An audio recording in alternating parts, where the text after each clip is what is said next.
તો આ તરફ ભાવનગરમાં વ્યાજખોરો સામે વધુ એક ફરિયાદ નોંધાઈ છે। શહેરના ભરતનગર પોલીસ મથકમાં ફરિયાદ નોંધાઈ છે। 4 વ્યક્તિઓ સામે નોંધાઈ પોલીસ ફરિયાદ। 45,70,000 વ્યાજે આપી ફરિયાદીની જમીન પચાવી પાડી। જમીનને વ્યાજખોરોએ 1.5 કરોડમાં વેચી મારી। ફરિયાદીએ રૂપિયાની જરૂર હોવાથી જમીન ગીરવે મૂકી રૂપિયા લીધા હતા। વ્યાજખોરોએ 3% વ્યાજે રૂપિયા આપી જમીન પોતાના નામે કરાવી હતી। સમગ્ર મામલે પોલીસ તંત્ર વ્યક્તિઓની ધરપકડ કરી છે।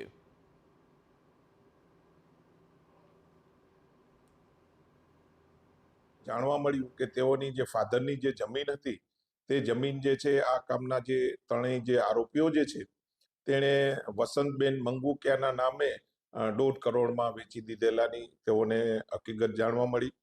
આ કામનો જે આરોપી જે છે ગોકુળ કરમટિયા તેણે આ કામના ફરિયાદીને પોતે સાયબર ક્રાઇમનો પીએસઆઈ અમદાવાદ ફરજ બજાવતો હોય તેવું બી જણાવી અને તેઓને ધમકી આપી અને આ કામે જે 25,000 રૂપિયા બળજબરીથી કઢાવી લીધા અને 1 મહિનાની અંદર પૂરી રકમ આપો નહીં તો જાનથી મારી નાખશું એ ટાઈપની ધમકી આપી અને ગુનો કરેલ હોય। આ કામે જે ભરતનગરમાં જે ફરિયાદ દાખલ થયેલા છે તેમાં પીઆઈ શ્રી કુરેશી તપાસ ચલાવી રહ્યા છે।